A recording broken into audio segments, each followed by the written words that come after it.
Commander Vox Tool stared at the holographic projection of the small blue planet, such an unassuming little world, barely visible against the backdrop of cosmic radiation. According to Imperial records, the dominant species called it Earth, though why they'd named their world after dirt was beyond his comprehension.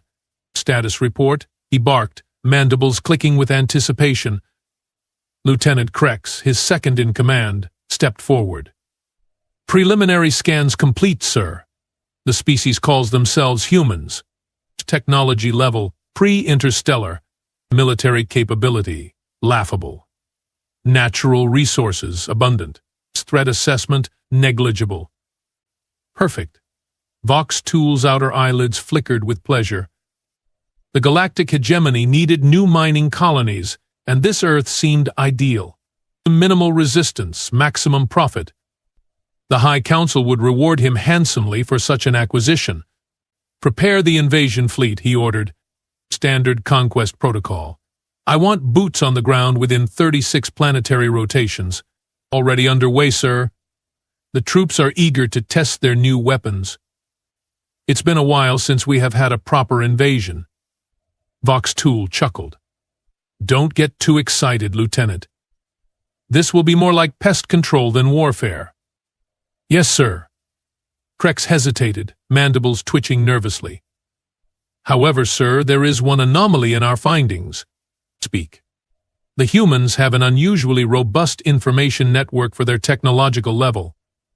They call it the Internet. It contains peculiar data. Elaborate. Vox Tool didn't appreciate vagueness. Well, sir, they seem to have produced an enormous quantity of fictional scenarios depicting alien invasions and their subsequent defeat of those aliens. Vox Tool burst into laughter, his thorax vibrating with mirth. How adorable. They dream of heroically repelling invaders they have never even encountered. Show me one of these scenarios. Krex tapped his datapad, and a video began playing on the main screen. Crude special effects depicted strange-looking aliens being decimated by humans with primitive weapons. Is that supposed to be us?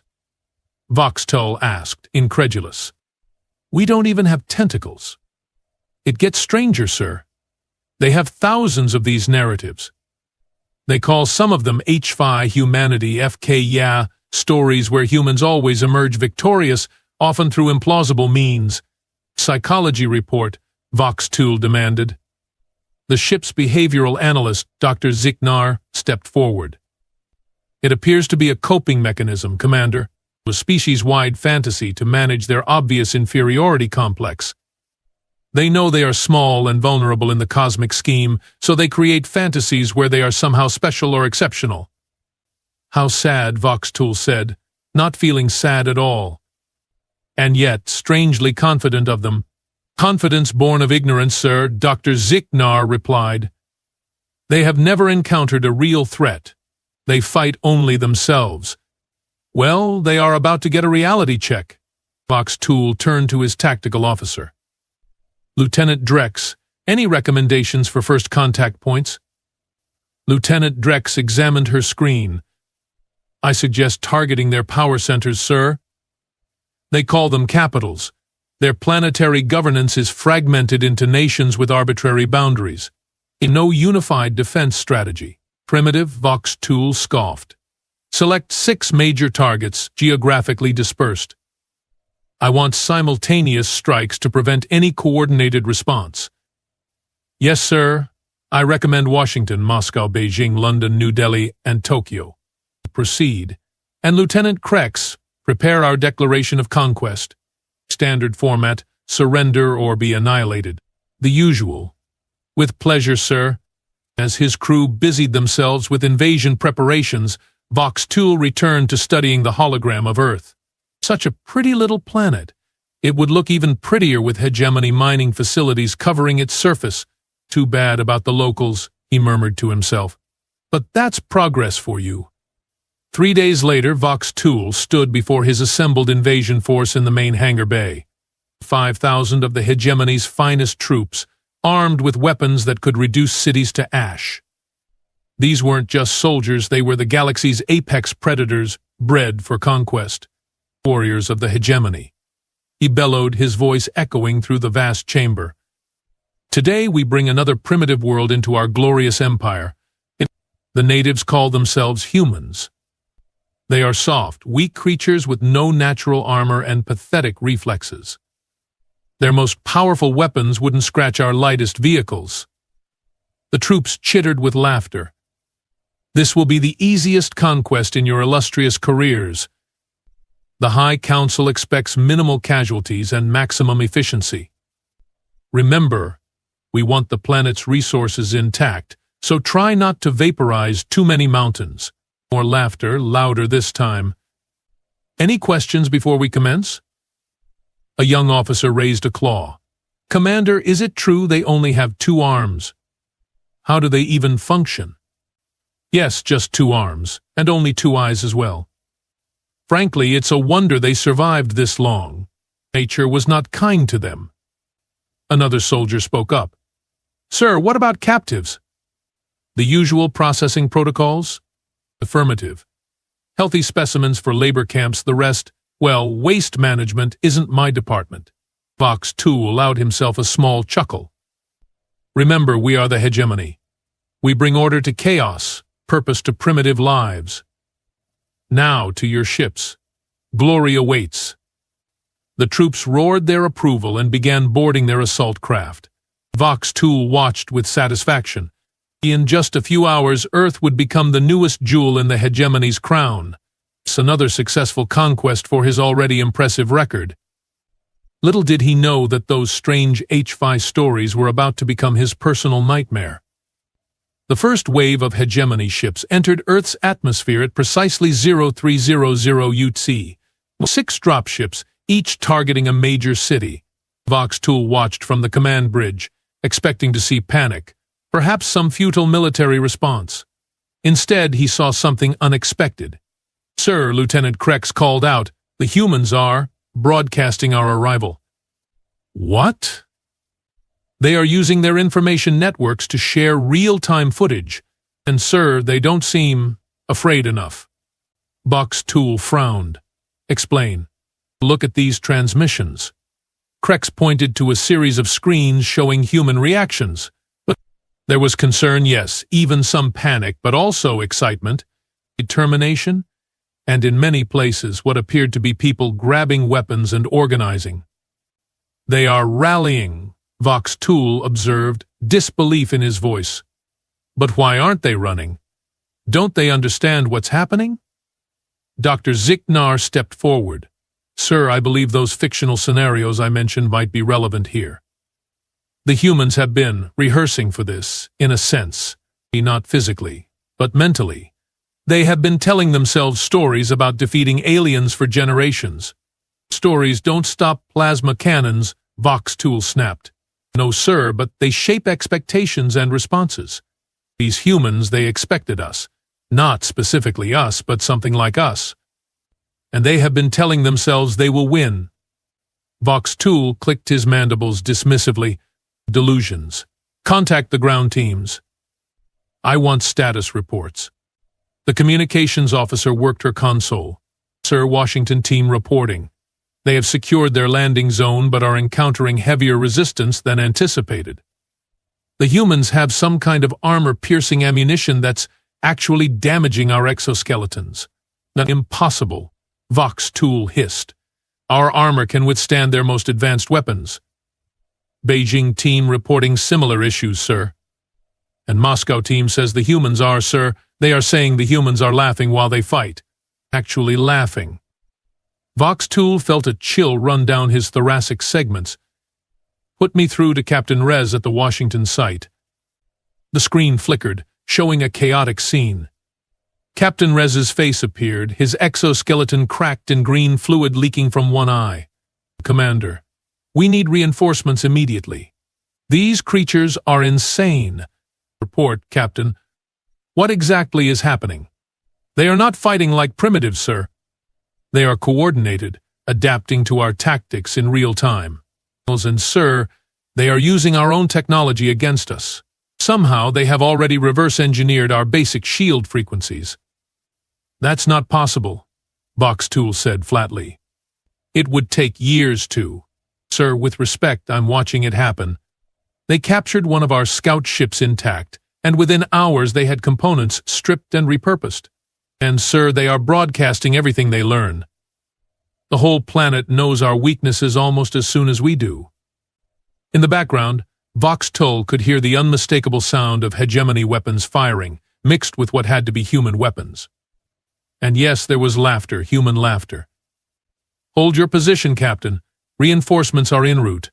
Vox Tull cut the transmission and turned to his tactical officer. Lieutenant Drex, send the second wave. All sites. Full combat deployment. Yes, sir. Dr. Ziknar cleared his throat nervously. Commander, perhaps we should reevaluate. We are the hegemony, Vox Tull interrupted sharply. We do not retreat from primitives. Whatever tricks these humans have, they cannot stand against our full might. The scientist fell silent, but his expression spoke volumes. 4 hours later, Vox Tull was no longer quite so confident.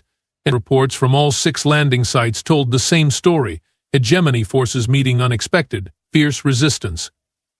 The humans weren't just fighting back, they were adapting, learning, sharing information globally at incredible speeds. Tokyo team has fallen back to defensive positions, Lieutenant Krex reported, his voice tight. London team reports their command center has been overrun. New Delhi team is, sir, they have gone dark. Vox Tull slammed a claw down on his console. How is this possible? They are primitives. Sir, Doctor. Ziknar ventured cautiously. I have been analyzing their communication patterns. The humans are using their global information network to coordinate in ways we didn't anticipate. Military experts, scientists, even ordinary citizens are contributing ideas, spotting patterns in our tactics. You are saying they are crowdsourcing a counterattack? Vox Tull asked incredulously. Precisely, sir. And they are doing it with remarkable efficiency. What's more, they seem to be enjoying it in some bizarre way. Like they are fulfilling some kind of species-wide fantasy. Lieutenant Drex looked up from her station. Commander, we have a new development. The humans have launched multiple space vehicles, crewed by our standards, but they are heading directly for us. Shoot them down, Vox Tull ordered. Already trying, sir, but they are using our own shield frequencies to slip past our defenses. And, sir, they are broadcasting music as they approach. Music? Yes, sir. Something called Welcome to Earth and Flight of the Valkyries, and dozens of others. It seems to be some kind of psychological warfare. Vox Tull felt something he hadn't experienced in his entire military career, genuine concern. Not fear, certainly not fear, but concern, sir. Krex interrupted. Incoming transmission from the human vessels. They are requesting to speak with our commander. Vox Tull hesitated only briefly. Put them through. The main screen flickered to life, showing a human face. The creature looked surprisingly calm for a member of a species experiencing first contact during an invasion.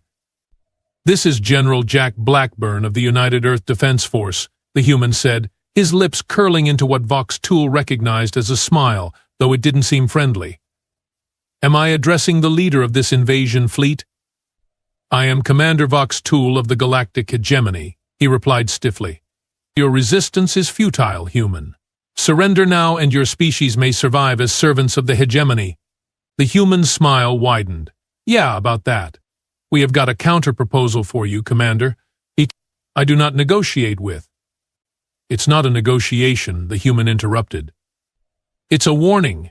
You have 1 hour to recall your forces and leave our solar system. After that, we can't guarantee your safety. Vox Tull actually laughed. You threaten the might of the hegemony? With what? Your primitive weapons barely. Check your internal security systems, Commander, Blackburn said calmly. A cold feeling spread through Vox Tull's thorax. Lieutenant Krex, security status. Krex was already frantically working his console. Sir, we have intrusions throughout the ship's systems. How did they? While you were busy landing troops, we were busy uploading viruses to every device your soldiers carried, Blackburn explained. Your cybersecurity is impressive, but turns out it has some fascinating vulnerabilities when exposed to quantum encryption methods we have been developing. Impossible, Vox Tool hissed. Your species doesn't have quantum technology. We didn't, Blackburn agreed cheerfully. Until we reverse-engineered yours. Thanks for the tech demo, by the way. Real generous of you. Vox Tool fought to maintain his composure. This changes nothing. We still have overwhelming firepower. Your planet will burn if... 1 hour, Commander, Blackburn repeated, still smiling that unsettling smile. Oh, and you might want to check on your engine control systems. They seem to be having some issues. The transmission cut off. Lieutenant Drex, engine status. Vox Tool barked. Drex was pale. Sir, we are venting plasma, and the containment fields are fluctuating. Override. I'm trying, sir, but the commands aren't going through. And, sir, the humans are broadcasting again. To our troops directly this time. They are offering amnesty to any who surrender. Vox Tool felt his world crumbling around him. This was supposed to be an easy conquest, a simple matter of subjugating primitives. Instead, sir, Dr. Ziknar said quietly, perhaps we should consider their terms, at least temporarily, while we reassess. Well, for the first time in his military career, Commander Vox Tool found himself considering retreat. Not out of fear, he told himself firmly, but out of tactical necessity. A strategic withdrawal. Temporary, of course. After all, the hegemony had conquered thousands of worlds. What was one small blue planet in the grand scheme of things? But as he gave the order to recall his forces, Vox Tool couldn't shake the feeling that the hegemony had just made a terrible, terrible mistake. Commander Vox Tool paced the bridge of his damaged flagship, the Eternal Dominion. 4 days had passed since the humiliating retreat from Earth orbit. 4 days of emergency repairs, frantic data analysis, and increasingly uncomfortable communications with the High Council. Explain again, demanded High Counselor Zexnar, her aged face filling the view screen, mandibles quivering with barely contained rage, how the most advanced military force in the galaxy was repelled by creatures who haven't even mastered interplanetary travel. Vox Tool suppressed a wince. High Counselor, these humans are anomalous. They don't follow expected patterns for pre-interstellar species. Their technological advancement curve is erratic but extremely steep under pressure. So they are quick learners, she snapped. That doesn't explain how they bypassed our cybersecurity. Systems that have withstood attacks from the Arcturian Collective. Lieutenant Krex cleared his throat nervously from his station. If I may, High Counselor, the humans utilize what they call lateral thinking to an extraordinary degree. They don't approach problems sequentially like most species. They jump between solution pathways in ways our predictive algorithms can't anticipate. Fascinating, Zexnar replied, her tone suggesting it was anything but. And this justifies retreat? Vox Tool straightened his posture. It was a tactical withdrawal, High Counselor. We underestimated the initial resistance. Now we prepare a proper response. And what response would that be, Commander? The hegemony doesn't tolerate failure. Before Vox Tool could answer, Dr. Ziknar stepped forward. High Counselor, I have completed my analysis of human communication patterns since our withdrawal. They are not behaving as expected. Meaning. They are celebrating, High Counselor, not just with relief that we have departed, but with, I can only describe it as vindication. They are producing new entertainment content about our defeat already. Songs, visual narratives, even humorous sketches. Zexnar's eyes narrowed. They mock us? Worse, High Counselor, they expected to win. And now they are even more convinced of their exceptionalism. The High Counselor was silent for a long moment. Commander Vox Tool, I am dispatching the 7th Fleet to your position. You will assume command and return to the human world with overwhelming force. Oh, this insult cannot stand. The hegemony has never failed to conquer a target world, and we will not start now. Vox Tool felt a surge of relief. The 7th Fleet, 15 capital ships, thousands of fighters, and nearly 100,000 ground troops. Even these surprisingly resilient humans couldn't stand against such might. Thank you, High Counselor. I won't fail the hegemony again. See that you don't. Because if you do, Commander, you won't be returning at all. The transmission ended abruptly. Lieutenant Drex approached cautiously. Sir, our intelligence drones report the humans are rapidly adapting our salvage technology. They have already integrated our shield generators into their defense systems and appear to be working on weapons prototypes. Let them play with our scraps, Vox Tool replied confidently. Nothing they cobble together will withstand the 7th Fleet. Dr. Ziknar looked unconvinced. Commander, with respect, I believe we are still underestimating these creatures. Their rate of technological assimilation is unprecedented, noted Doctor, but they have days, perhaps weeks. The 7th Fleet arrives in 3 planetary rotations. Whatever advantages they have gained will be rendered meaningless by sheer firepower. As his officers returned to their stations, Vox Tool resumed studying the tactical displays showing Earth, such a small, insignificant world. And yet it had bloodied the hegemony's nose. He would ensure it never happened again. On Earth, General Jack Blackburn stood in the bustling command center beneath the Rocky Mountains. What had once been a Cold War relic was now the heart of humanity's defense effort.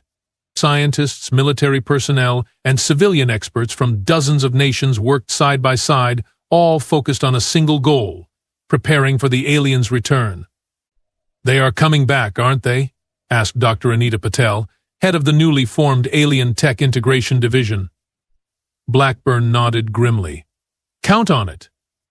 That wasn't their full strength, not by a long shot.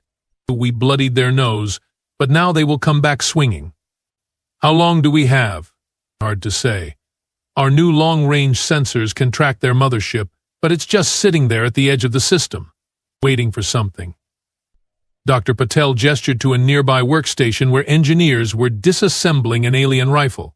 We are making progress, but it's like giving cavemen a smartphone. We can make it work, but we don't fully understand the principles yet. Keep pushing, Blackburn urged. Focus on defensive systems first. And Doctor? Skip the testing phases where you can. We don't have time for perfect solutions. That's dangerous, General. So is extinction. He turned as his aide approached with a tablet. What is it, Major? Sir, Project Leapfrog just had a breakthrough. You will want to see this. Blackburn followed the Major to another section of the enormous facility. Here, quantum physicists worked alongside aerospace engineers, their workstations cluttered with both human and alien technology. Professor Felix Wong rushed over, his face alight with excitement. General, we have cracked their FTL communications. You can understand their transmissions?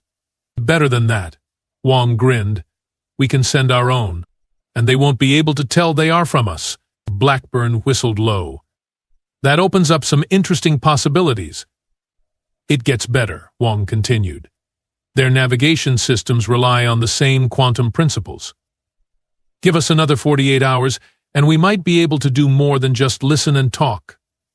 You are talking about remote interference?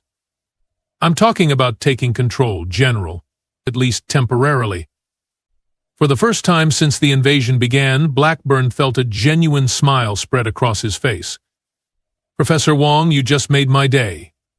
Keep me updated on any progress. As he walked back toward the command center, Blackburn's smile faded. They were making remarkable advances, yes, but would it be enough? The aliens clearly had centuries, perhaps millennia of technological development on their side.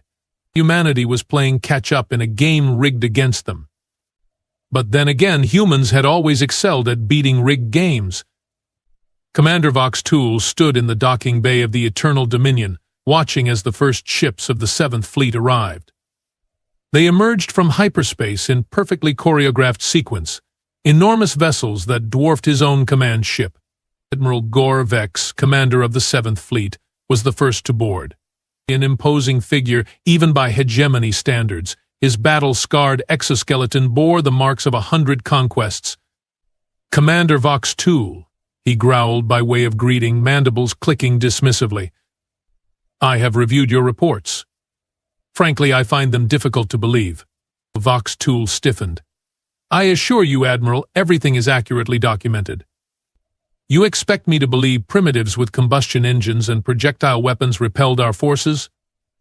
That they hacked our quantum-encrypted systems in hours?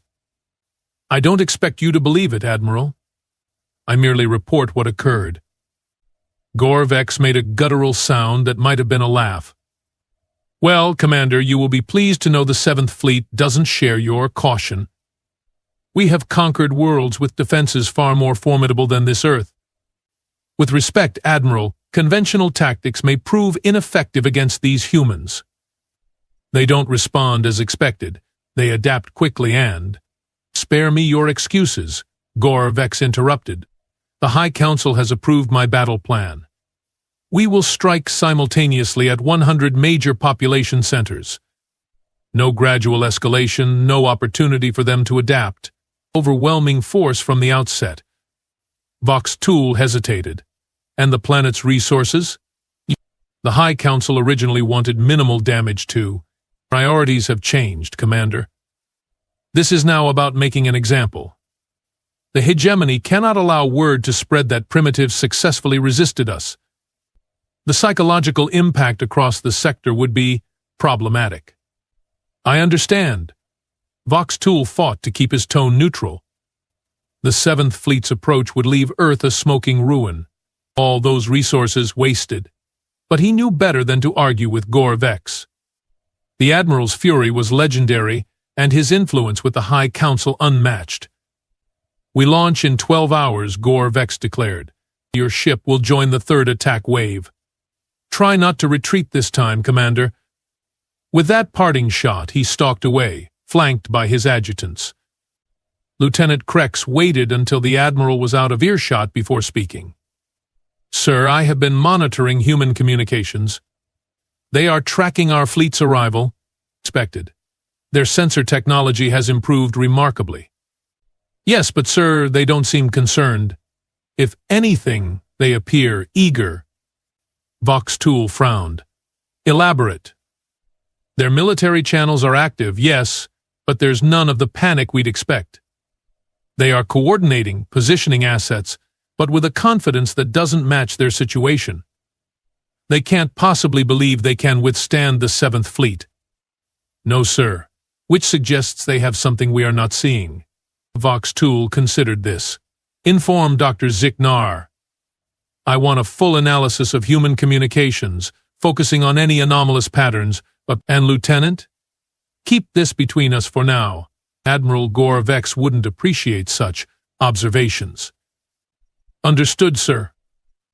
As Krex departed, Vox Tool returned his gaze to the fleet assembling outside. Such overwhelming firepower should have filled him with confidence. Instead, he felt an unfamiliar sensation creeping along his spine segments. Not fear, certainly not fear. Just caution. 10 hours later, Vox Tool stood before Admiral Gorvex on the bridge of the flagship Inevitable Conquest, presenting findings he knew the Admiral wouldn't want to hear. "Impossible," Gorvex snarled after Vox Tool finished. "Your scientist must be mistaken. Dr. Ziknar is the foremost xenopsychologist in the hegemony," Vox Tool replied carefully. "His analysis is thorough. You expect me to believe these humans have somehow infiltrated our fleet-wide communications? Based on chatter patterns? The evidence suggests they have not only cracked our quantum encryption but have been feeding false data into our networks, and subtle discrepancies in navigation coordinates, minor alterations to tactical plans." Gorvex slammed a massive claw down on his command console. "Preposterous. Our systems are impenetrable. Your scientist sees phantoms because you fear these primitives." "I fear nothing, Admiral," Vox Tool replied stiffly. "I merely present intelligence that may affect our mission's success." "Intelligence? Or excuses for your previous failure?" Gorvex turned to his tactical officer. Status of attack preparations? All ships report ready, Admiral. First wave launch in 85 minutes. Excellent. Gorvex turned back to Voxtool. You are dismissed, Commander. Return to your vessel and prepare to follow the fleet. Perhaps witnessing a proper conquest will restore your confidence. Voxtool gave the formal salute, suppressing his growing unease. Glory to the hegemony. As he returned to his shuttle, Lieutenant Krex fell into step beside him. Sir? The Admiral didn't believe our assessment, as expected. Gorvex didn't achieve his rank by questioning conventional wisdom. They entered the shuttle, and Voxtool lowered his voice. New orders, Lieutenant. Prepare the Dominion for immediate hyperspace jump, if necessary. Sir. But the attack plan requires. I'm aware of the plan, Lieutenant, but should circumstances change rapidly, I want options. Am I clear? Krex's mandibles twitched nervously. Perfectly clear, sir. Back aboard the Eternal Dominion, Voxtool gathered his senior officers. The attack proceeds as scheduled, but I want our systems isolated from the fleet network. Manual coordination only. Sir, Lieutenant Drex objected. That severely limits our tactical integration. It also limits our vulnerability to whatever the humans are planning, Voxtool countered. Because they are planning something, their confidence is too high for a species about to face annihilation. Dr. Ziknar nodded agreement. Their communications show none of the expected panic. If anything, they are displaying anticipation. But, sir, another officer interjected, even if they have developed countermeasures against our first attack, they can't possibly have solutions for the 7th Fleet's full arsenal. Perhaps not, Voxtool conceded. But I have learned not to underestimate these humans. They don't think like us. They don't fight like us. And most importantly, they don't give up like other species we have conquered. As his officers dispersed to carry out his orders, Voxtool returned to studying the tactical displays. The 7th Fleet was arranging itself in perfect attack formation, hundreds of ships prepared to rain destruction upon the small blue planet. It should have been an inspiring sight. Instead, it reminded him uncomfortably of the human concept of hubris he'd recently studied. Prayed before the fall. The attack began precisely on schedule. The first wave of hegemony ships descended toward Earth, weapons primed. From his position in the third wave, Voxtool watched the tactical displays, awaiting the inevitable reports of successful bombardments. Instead, what came was chaos. Admiral Gorvex reports navigation failures across the first wave, Lieutenant Krex announced, his voice tight with disbelief. Ships are, sir.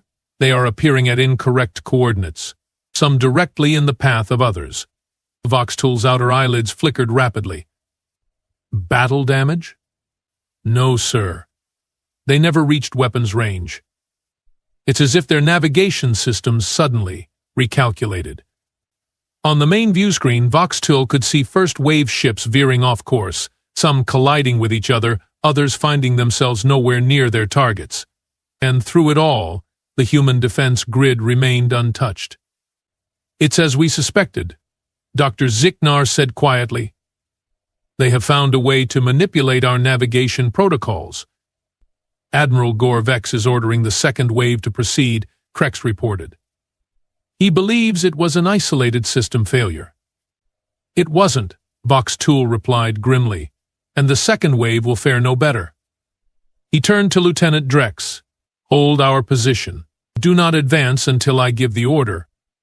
As predicted, the second wave descended into the same chaos, ships appearing in wrong locations, systems failing, and now, true battle damage as Earth's defense platforms opened fire with weapons that looked suspiciously like modified hegemony technology.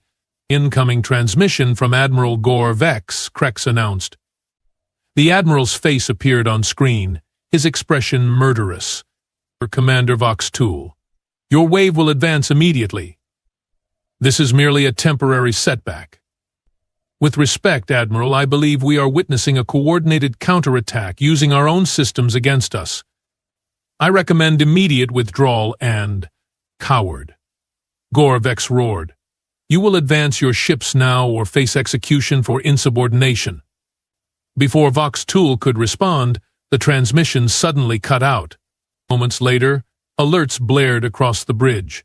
Sir, Krex called out. The inevitable conquest is, sir, it's changing course. And he, directly toward the human moon at maximum acceleration. On the view screen, they watched as the enormous flagship suddenly veered off, its engines flaring at dangerous levels.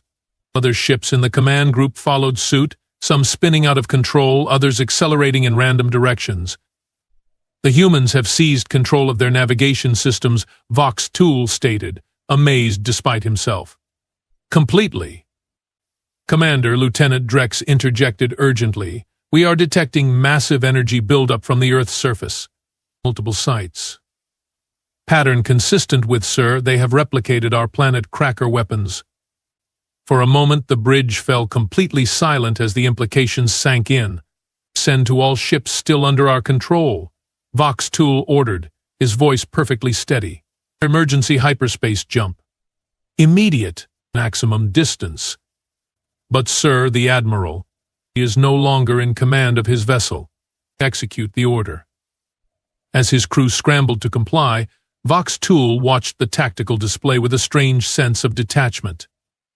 The mighty 7th Fleet, pride of the hegemony, reduced to chaos by primitives who'd only learned of interstellar travel days ago. The Eternal Dominion shuddered as it prepared for hyperspace jump. On the view screen, brilliant beams of energy lanced upward from Earth's surface, striking several hegemony vessels that hadn't managed to escape. They didn't explode, they simply ceased to exist, reduced to their component atoms in an instant. The last thing Vox Tool saw before the jump was a transmission breaking through on all frequencies. A human face, not General Blackburn this time, but a young female with dark skin and a brilliant smile. This message is for any hegemony vessels still monitoring our broadcasts, she said pleasantly. We have analyzed your culture and governance structures from your database. We know about the High Council. We know about your other conquest fleets. And now we know how to find them. The human's smile widened. We will be seeing you soon. Oh, and we are keeping your ships. Thanks for the donation to human space exploration. We have always wanted to see the stars up close. The transmission cut off as the Dominion leaped into hyperspace, leaving the Sol system and the remnants of the once mighty 7th Fleet behind. 3 weeks later, Vox Tool stood before the High Council, recounting the disaster for what felt like the 100th time. His career was over, of course. He'd known that the moment he'd ordered retreat. But at least he'd saved his crew, which was more than could be said for Admiral Gorvex and the 80% of the 7th Fleet that hadn't escaped. So, to summarize, High Counselor Zexnar said when he finished, these humans not only repelled our initial invasion but managed to reverse-engineer our technology, infiltrate our most secure systems, and turn our own weapons against us. All within the span of a few planetary rotations. That is correct, High Counselor. And now they possess hegemony vessels, including the flagship Inevitable Conquest, with full access to our databases and navigation charts. Yes, High Counselor. Zexnar leaned forward, her ancient eyes boring into his. And what, in your professional assessment, will these humans do with this capability? Vox Tool didn't hesitate. They will come for us, High Counselor. Not out of vengeance, though that may be a factor, but because we have confirmed their deepest belief about themselves, which is that they are exceptional, that they are destined to prevail against all odds. They have been telling themselves stories about defeating alien invaders for generations. We made those stories come true. The council chamber fell silent as the implications sank in. Finally, Zexnar spoke again. Commander Vox Tool, while your failure to conquer Earth is unforgivable, your decision to withdraw the Dominion preserved valuable intelligence. For this reason alone, you will not be executed. She paused. Ian? Instead, you will serve as special advisor to our new Terran Defense Initiative. Your first-hand knowledge of these humans may prove useful in the difficult times ahead. Vox Tool bowed deeply. "Thank you, High Counselor." As he was escorted from the chamber, Vox Tool found himself thinking about those strange human HFY stories Lieutenant Krex had shown him before the invasion. At the time, he'd found them amusing, primitive fantasies about human exceptionalism. Now, they seemed prophetic. And as he contemplated the hegemony's future with these humans loose in the galaxy, armed with hegemony technology and that unshakable belief in their own destiny, Vox Tool couldn't help but wonder. Were they writing new stories even now? Stories about taking the fight to the stars? About a massive alien empire brought low by the species it had underestimated? And for the first time in his long military career, Commander Vox Tool, veteran of 100 successful conquests, felt something he'd never experienced before. Fear, not for himself, but for the hegemony, for the entire galactic order. Because if there's one thing more dangerous than a primitive species with advanced weapons, it's a primitive species with advanced weapons and a point to prove. The humans had their proof now, and the galaxy would never be the same.